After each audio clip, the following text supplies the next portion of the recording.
This clause flips the liability. If you sign this, sir, your company takes the fall. The boardroom went dead silent. Lily Carter's voice cut through the air like a hammer just before the strike.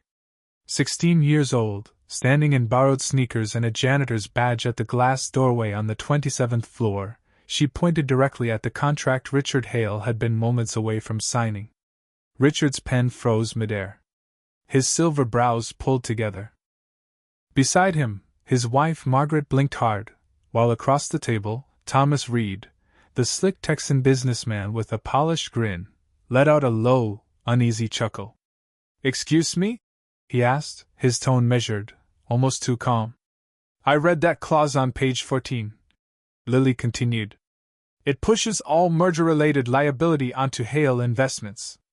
If anything goes wrong, fraud, lawsuits, defaults, your company takes the full hit." Reed's firm walks away untouched. The younger executives traded worried looks. One dragged the document closer, another tapped furiously on a tablet to double-check. "She shouldn't even be here. She's the janitor's daughter," someone whispered. But Lily didn't back down. Just 8 hours earlier, life had felt ordinary. The night cleaning crew moved quietly through Hale Investments' top floors, like clockwork. Lily, in a faded hoodie with a visitor lanyard marked "Maintenance," sorted shredded paper and wiped glass doors while her mother, Angela, vacuumed down the hallway. That was the routine: no noise, no questions, just finish the job and leave. Until Lily noticed the folder. It had been left in the copier tray, slightly open, stamped final draft, merger agreement. Something about it pulled her in, not curiosity exactly, but instinct. Lily wasn't like most kids her age. She didn't spend hours scrolling her phone. She read policy manuals, watched business documentaries with her grandfather, and had once written a school essay titled How Enron Collapsed. She eased the folder open and scanned the dense legal text. Then her eyes froze. Subparagraph C, line 3 of the liability clause. Hidden, almost invisible, was a reversal of responsibility. If the deal collapsed or lawsuits hit, Hale Investments, not Reed Global, would shoulder the wreckage. It was a trap. "Mom," Lily hissed, running down the hall. "You ever see a contract that hands over the whole company like this?" Angela barely glanced up from polishing glass. "Lily, don't mess with their stuff." "But what if? You want us both fired?" Lily shut her mouth. But her mind didn't. Now, back in the boardroom, men and women sat frozen. Margaret's fingers tightened against the armrest. Reed's gaze hardened. Richard stared at Lily, lowering the pen. "You're saying that clause flips liability?" His voice was steady, too steady. "Yes, sir," Lily answered. "It's dressed up in legal jargon, meant to confuse.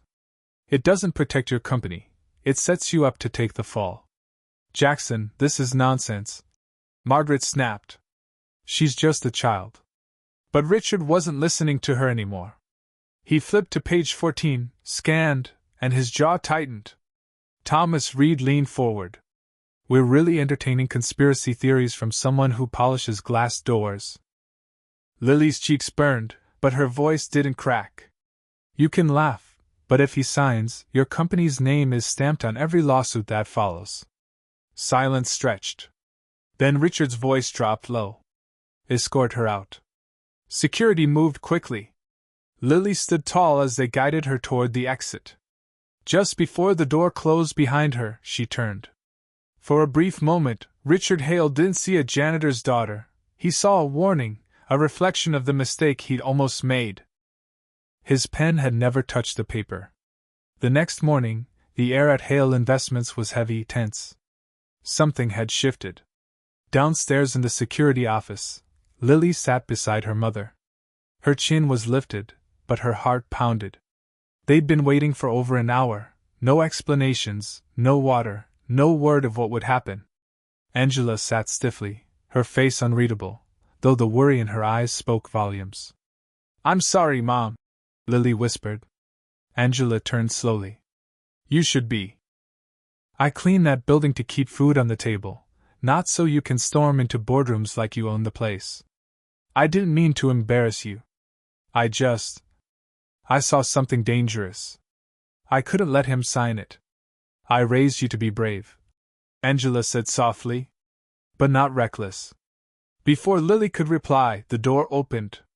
A stern woman from HR stepped in, heels clicking on the tile. Clipboard in hand, she didn't even look at Lily. "Mrs. Carter," she said curtly. "You've been placed on leave, pending review. We'll call you." Angela's lips pressed in. She rose, gripping Lily's arm. "Come on."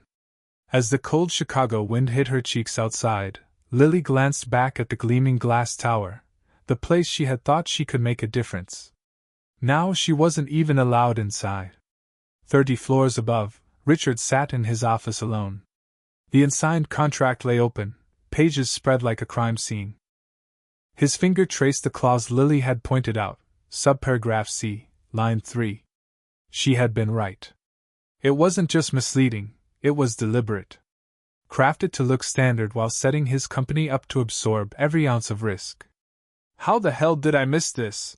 he muttered, rubbing his temple. Margaret's voice echoed from the night before. "It's a standard clause, Jackson. Just trust me." Trust. That word used to mean something. Richard opened his laptop and began pulling up old agreements with Thomas Reed's firm. Subsidiary names, offshore structures, legal jargon, all of it too neat, too coordinated. His phone buzzed. "Margaret." He hesitated, then answered. "You didn't sign, did you?" she demanded. "No," he said flatly. "You're overthinking it. We vetted Thomas's firm. You're letting that girl get in your head. She saw what none of us did." Margaret laughed lightly, almost mocking. "Come on, Richard. She's a teenager. The janitor's daughter. You're really questioning me over a child?" He stayed silent. "I'm coming up," she said and hung up. Across town, Lily sat at home on the couch, a mug of cocoa cooling in her hands. Their apartment was small but warm, lived in. Angela scrolled job listings silently across from her. "Do you regret it?" Lily asked quietly. Angela sighed. "I regret that you stopped trusting grown-ups to do their jobs." Lily didn't argue. But deep down, she knew she hadn't been wrong. A ping broke the silence. An email, from a name she didn't recognize, Stephen Brooks. "Subject, you saw it too?" Lily's eyes widened. She clicked it open. "I used to work there. I know what you saw. If you're willing to talk, I'll listen." Her fingers hovered over the keys. Then she began to type, because maybe, just maybe, she wasn't alone. That evening, Richard opened his safe and pulled out an old folder labeled Hale Internal Books Review. The pages were full of flagged risks, buried audits, warnings his board had ignored. On one page, scrawled in red ink, "Risk exposure, too centralized. If they plant one signature trap, we're finished." Signed, Stephen Brooks.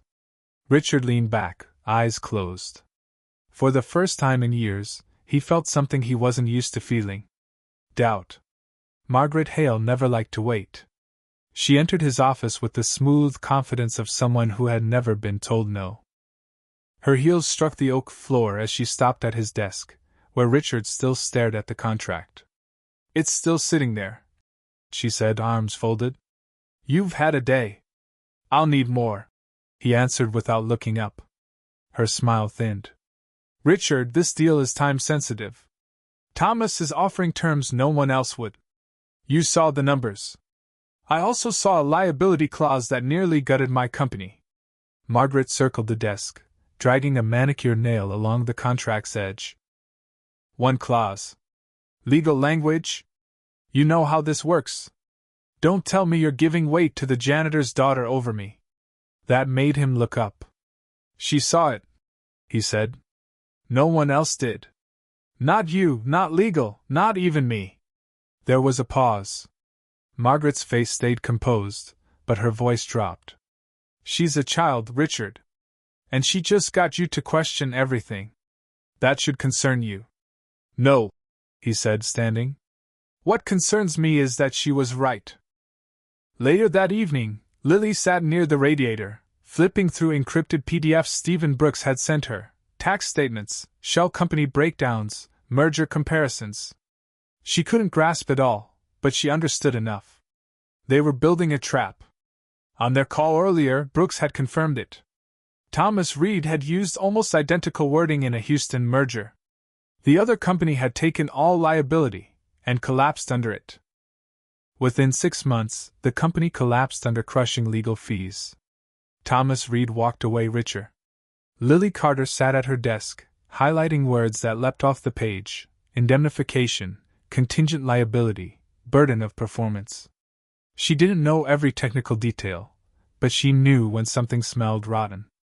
"I can't believe he's married to that woman," Lily muttered. Her mom, Angela, scrubbing dishes at the sink, gave a sharp, humorless laugh. "Power always marries ambition. That's the way it works." At that same moment, Richard Hale sat alone at the Gold Lounge's private bar overlooking downtown Chicago. He wasn't drinking, he was watching. Across the room, half hidden by frosted glass, sat Margaret. Across from her was Thomas Reed. They laughed together, her hand resting lightly on his wrist.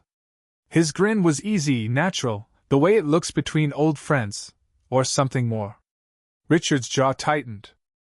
He couldn't hear them, but their body language was louder than words. Margaret leaned in. Thomas nodded and slipped her a small flash drive. His fingers brushed hers in a gesture that was anything but professional. Richard turned away, bow rising in his throat. Was this the woman he'd built a life with, or had she been using him all along? Back at home, Lily's phone buzzed. A text from Stephen Brooks. Look into Margaret's spending habits. 3 offshore transfers in her name. Cayman, British Virgin Islands, Zurich. Lily's eyes widened. "She's in on it," she whispered. "She's not just blind. She's part of it." She opened her laptop and started digging through public transaction records. Her hands shook as the truth appeared on the screen. Margaret Hale's name tied directly to a dormant trust account in the British Virgin Islands. At that exact moment, Richard's inbox pinged. An alert from his bank's compliance team. Subject: suspicious access attempt. Internal transfer flagged. He clicked. Margaret had tried to authorize a $2.5 million movement from one of the company's dormant reserve accounts. It had been stopped just in time. Richard sank back into his chair. The noose wasn't tightening from the outside anymore. It was already inside his home. That night, 3 people couldn't sleep. Richard Hale, certain his foundation was crumbling beneath him. Lily Carter, holding puzzle pieces far too heavy for a 16-year-old. And Margaret Hale, sitting in a black SUV beside Thomas Reed, whispering, "He's starting to dig." Thomas Reed's reply was calm, cold. "Then we bury him before he finds the roots." It started with an email. No subject line. No sender. Just a single audio file. Richard stared at it for nearly an hour, long after his staff had gone home. The silence in his office felt suffocating, as if the building itself was holding its breath. Finally, he clicked play. Margaret's voice came first, smooth and calculated. "He won't question it. Not if I push at the right time." Then Thomas Reed's low drawl, "And if he does, then we remind him what he stands to lose." Richard froze. He replayed it once. Twice. A third time. And when it sank in, something inside him cracked. Quiet, unseen, but final. He forwarded the file to his private attorney, then leaned back in his chair, staring at the ceiling. For the first time, there was no confusion. Only clarity. Margaret wasn't just involved. She was leading it. Meanwhile, Lily stood outside the massive bronze doors of the Harold Washington Library, clutching a folder and a flash drive Stephen Brooks had mailed her that morning. Her fingers felt numb, not from the cold, but from fear. Everything pointed to one conclusion: someone was deliberately trying to bury Hale investments. Inside, she found a computer station. The files were encrypted, but Brooks had included a handwritten key. She typed. Slowly, the truth unfolded. 3 mergers. 3 ruined companies. all tied to Thomas Reed. And buried in each deal were traces of Margaret Hale's digital approval credentials. She hadn't just helped him. She'd been part of it for years. That evening, Lily tried to hand the evidence to Stephen Brooks at his apartment. But when she arrived, the door was ajar. Inside, nothing. No struggle. No Brooks. Just an envelope on the kitchen table, labeled Elsie. Inside, a thumb drive and a post-it note. They know I'm helping you.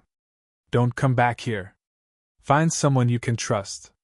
Back in the city, Richard waited in his car outside an abandoned courthouse. The building had been closed for years, but he wasn't there for a judge.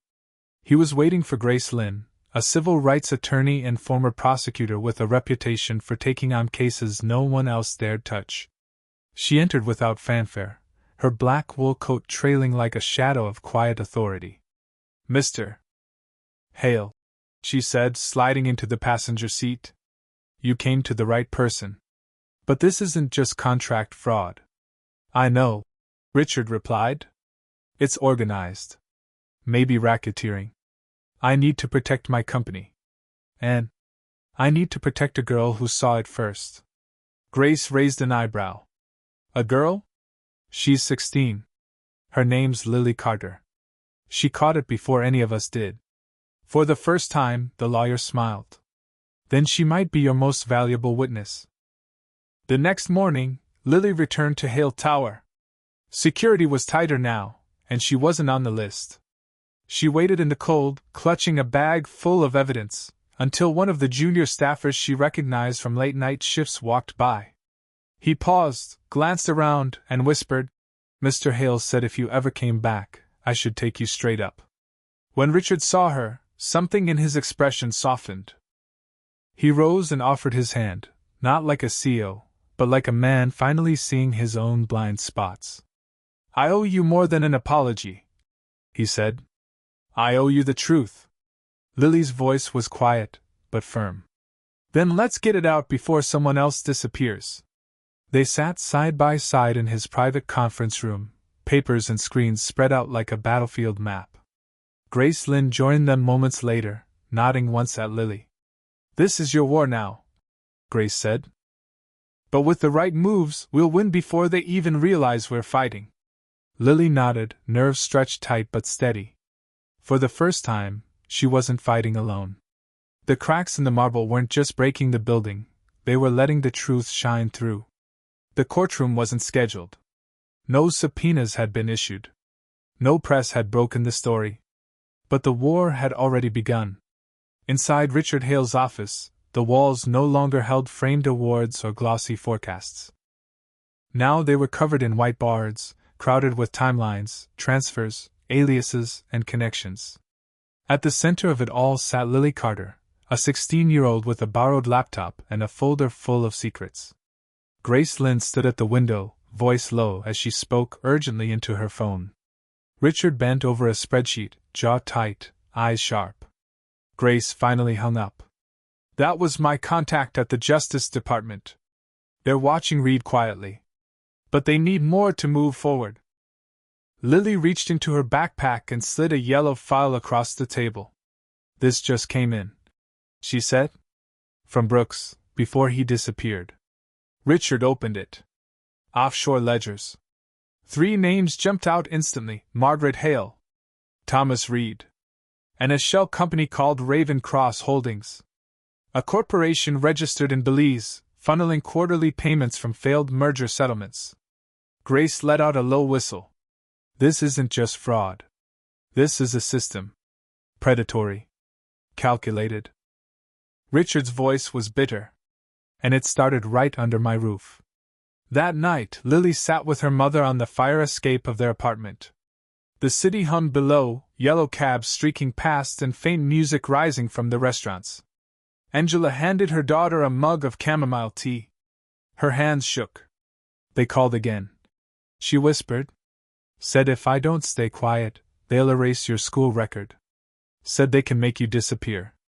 Lily stared straight ahead. "They already tried." "You're just a child, Lily. This isn't your fight. It became mine the second they used people like us as cover, Lily replied, calm and certain. Angela studied her daughter and, for the first time, saw something unexpected. Not rebellion. Not pride. But purpose. Lily wasn't trying to prove herself. She was trying to set things right. The next day, Richard walked into the Hale Foundation gala, his tuxedo pressed, his expression tighter than the bow tie at his throat. The gala had been Margaret's idea. Charity galas, media flashes, polished donors, this had always been Margaret's stage. But that night, Richard took the microphone. Before we begin, he said, scanning the glittering crowd, I want to speak not as a CEO, but as a man who's made mistakes. Margaret froze beside the champagne table, her fingers tightening around her glass stem. Years ago, I thought building an empire meant trusting only the numbers, Richard went on. But numbers don't betray you. People do. A ripple passed through the room. A few eyes turned toward Margaret. I've reopened every document this board ever signed, Richard said. And what I found, what one brave young woman found, shook me to my core. Grace Lynn stood quietly in the back, arms crossed, expression unreadable. Richard stepped away from the mic before questions could be asked, slipping out of the room. That same night, Lily Carter sat by her bedroom window, the Chicago skyline blinking beyond the glass. A folder lay open across her lap, filled with newly flagged emails. One line from Margaret to Thomas Reed sliced through her like a blade. He's starting to pull away. You know what to do. As Lily copied it to a secure drive, her lights flickered. Her laptop went black. Her phone buzzed. One message. Unknown number. Stop digging or we dig first. Her hands shook. But instead of closing the laptop, she grabbed a Sharpie and scrawled 3 words on a blank page, not backing down. Because this wasn't just about a company anymore. It was war. And the girl they thought no one would hear was quickly becoming the voice no one could ignore.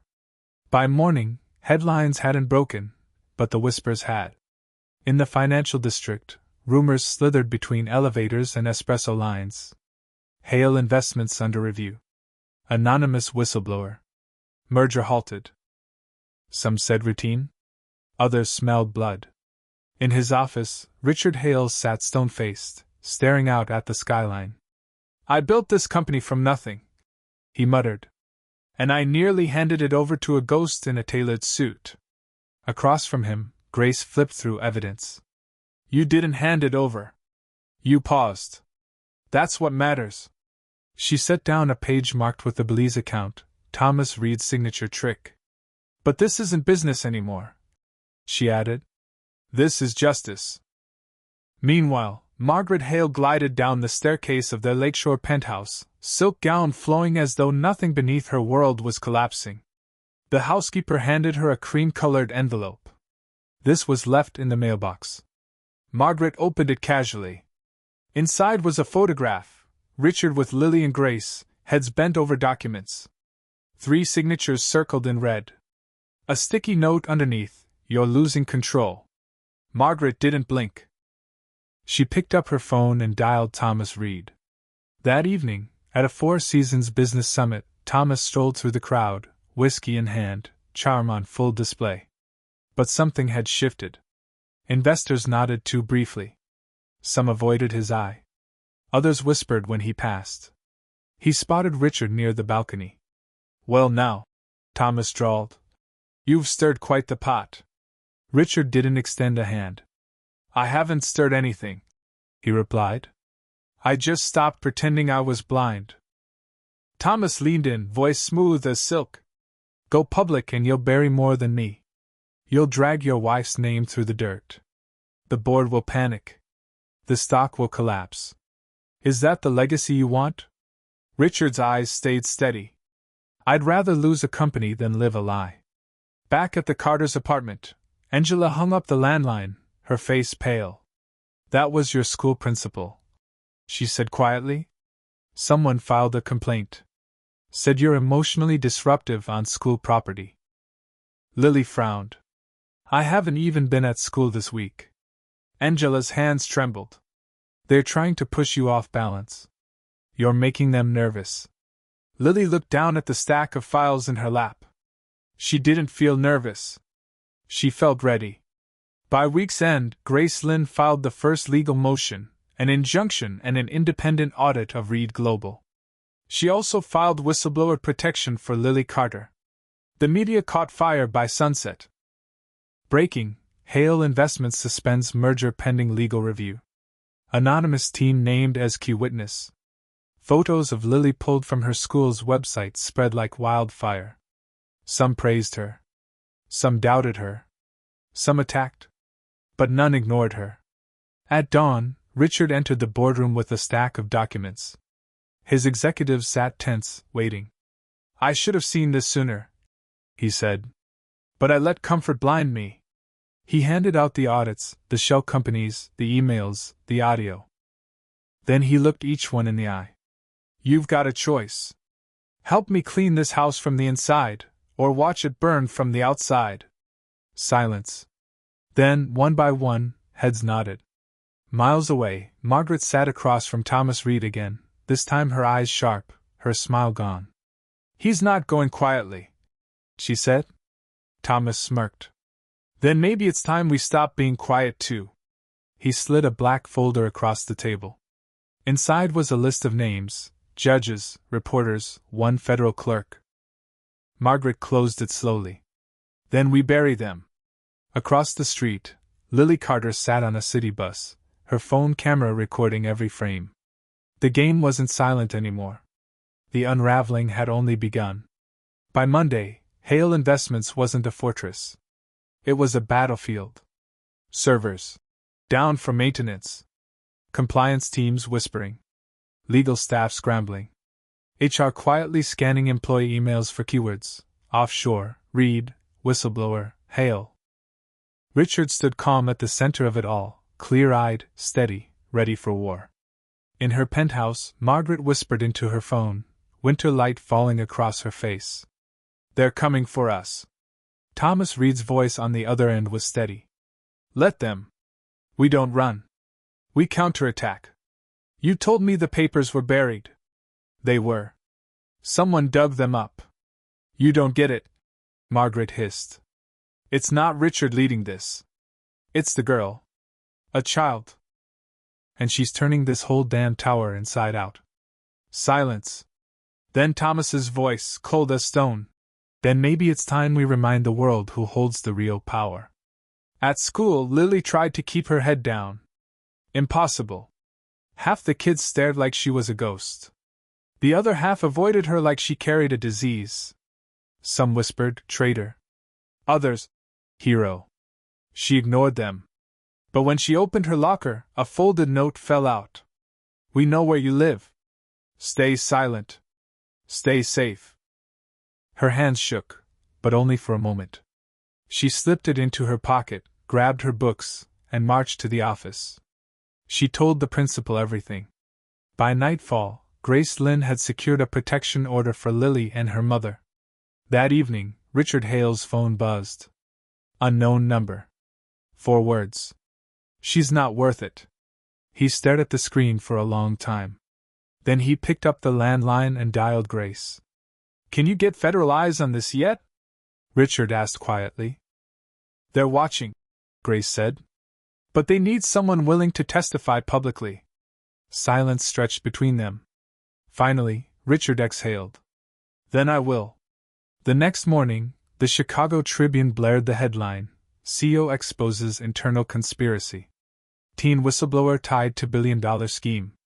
Lily's name wasn't printed, but the story was everywhere: talk radio, Twitter feeds, morning TV. At a press briefing, Richard stood at the podium with Grace and 2 federal agents at his side. "I was blind," he told the world. "Blind not only to fraud, but to courage. A 16-year-old girl saved my company from the inside out. The same company that never once saw her beyond her mother's uniform." He paused, letting the words hang heavy. "She saw what we refused to. And from this day forward we will see her." That afternoon, Lily returned home to find a crowd gathered outside her building. Neighbors, reporters, strangers holding signs that read, "We believe Lily." Truth has no age. She froze at the bottom step, stunned. Her mother touched her hand gently. "They're not here to hurt you," Angela whispered. "They're here to thank you." But in a sleek high-rise across town, Thomas Reed sat behind tinted glass, staring at a single still frame of Lily stepping onto the witness stand. Margaret paced behind him, tense and restless. "She's still a kid," Margaret snapped. "You really think they'll let her bring us down?" Thomas's voice was low, cold. "Kids don't bring down empires." He closed the tablet with a snap. "Symbols do. Let's break her before she becomes one." The courthouse steps groaned under cameras and murmuring crowds. Inside courtroom 12B, the air was heavy. Richard adjusted his tie. Grace reviewed her notes. 2 rows back sat Lily, simple dress, hair neatly braided, eyes sharp as steel. Thomas Reed sat across the aisle, calm as if money could erase anything. Beside him, Margaret Hales sat stone-faced, lips pressed tight. "All rise," the bailiff called as the judge entered. Grace began her case with precision. No fireworks, just facts, contracts, dates, trails of shell companies. Piece by piece, she showed how liabilities were funneled onto Hale Investments, while Reed and Margaret pocketed offshore profits. Margaret never looked at Richard once. Then came the moment everyone waited for. "Your Honor," Grace said, "the prosecution calls Lily Carter." Gasps rippled. Reporters scribbled furiously. Lily walked to the stand, not as a victim, not even as a child, but as someone who had dared to speak the truth. She swore in and sat steady as a stone. "Miss Carter," Grace asked, "how did you first become involved?" "I was helping my mom clean on the 27th floor," Lily said. "I saw the contract in the copier. The signature didn't look right. The fine print didn't sound right either. What stood out to you?" "There was a clause buried deep. It shifted all liability from Reed's firm to Mr. Hale's company. If anything failed, only one side would pay. Why speak up? You were 16. No one asked you to read it." Lily's eyes moved to Margaret, then to Thomas, then to the jury. "Because just because I clean your floors doesn't mean I don't see the dirt." The room froze. Even the judge's face flickered. Margaret's hand twitched. Thomas didn't smile. Cross-examination hit hard. "Miss Carter," Reed's attorney pressed, "did you understand all the legal terms?" "No, sir," Lily replied evenly. "But I understood enough to know someone was hiding something." "You consider yourself an expert in business law?" "No. But you don't need a degree to see when someone's being set up to fail." The jury watched her with new eyes, not just a girl, but a voice for every overlooked worker told to stay in their lane. After recess, Richard Hale took the stand. "What made you believe her?" Grace asked. He paused. "My gut told me she was right. But more than that, I remembered something I'd forgotten." "And what was that?" "That integrity doesn't depend on status. Sometimes the janitor's daughter sees the cracks before the board does." Finally, Margaret took the stand. The courtroom held its breath. She stayed composed until the prosecution played the audio. "If he questions it, remind him what he has to lose." Margaret's eyes closed. For the first time, her voice cracked. "I didn't mean for it to go that far. I thought if I pushed the deal through, Richard wouldn't have to know." "And when Lily exposed it?" Grace asked. Margaret swallowed.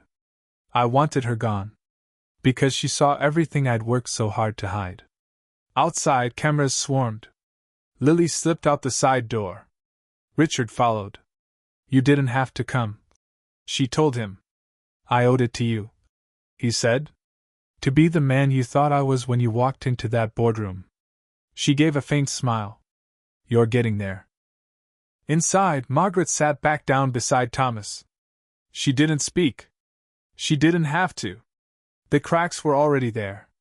The next day, the jury returned.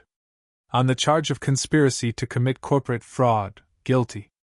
On falsifying financial documents, guilty. On obstruction and tampering with contracts, guilty. Each word dropped like a gavel. Thomas's smirk vanished. Margaret closed her eyes. The judge sentenced them swiftly. 10 years in federal prison, no parole before 7. Lily exhaled for the first time in days. Reporters swarmed outside. Lily, how does it feel to be the girl who saved a corporation? Mr. Hale, will you rebuild? Ms. Lynn, what's next for your young witness? Lily answered only one. What do you want people to remember? She looked straight into a camera. That truth doesn't depend on your title. And justice doesn't care how clean your shoes are. In the weeks that followed, Hale Investments didn't fall. It reformed. Richard launched a restructuring. Margaret's name was erased from every record. Reed's assets were frozen. Grace Lynn became Chief Ethics Counsel. And Lily Carter, she was awarded a full scholarship. At a press conference inside the very building she once scrubbed, Richard announced it himself. Today, Hale Investments is founding the Lily Carter Fellowship for young people with vision and courage. Because Lily didn't just protect this company. She reminded us who we're supposed to be. Applause thundered. Lily stood beside him, blazer over a crisp blouse, a small, proud smile on her lips. Later that night, in Richard's office, she held a manila envelope. My Columbia acceptance letter, she said, eyes glowing. He smiled. You earn more than that. You've got a seat at any table you want. Do you regret any of it? She asked. He looked out at the golden skyline. I regret not seeing it sooner. But I don't regret who stood up when I couldn't. She nodded, leaving the envelope on his desk. Days later, Margaret Hale entered a federal prison in Wisconsin. No statement, no appeal. Only silence. In her cell, her empire reduced to news clippings, she replayed the words that sealed her fate. Just because I clean your floors doesn't mean I don't see the dirt. They echoed, again and again. And high above the city, in his office reborn, Richard placed Lily's envelope on a shelf beside his awards. Next to it, a plaque, Truth isn't loud, but it lasts. He leaned back, closed his eyes. A girl once pointed to a signature and changed everything. The empire hadn't fallen. It had been rebuilt, by the one they never saw coming.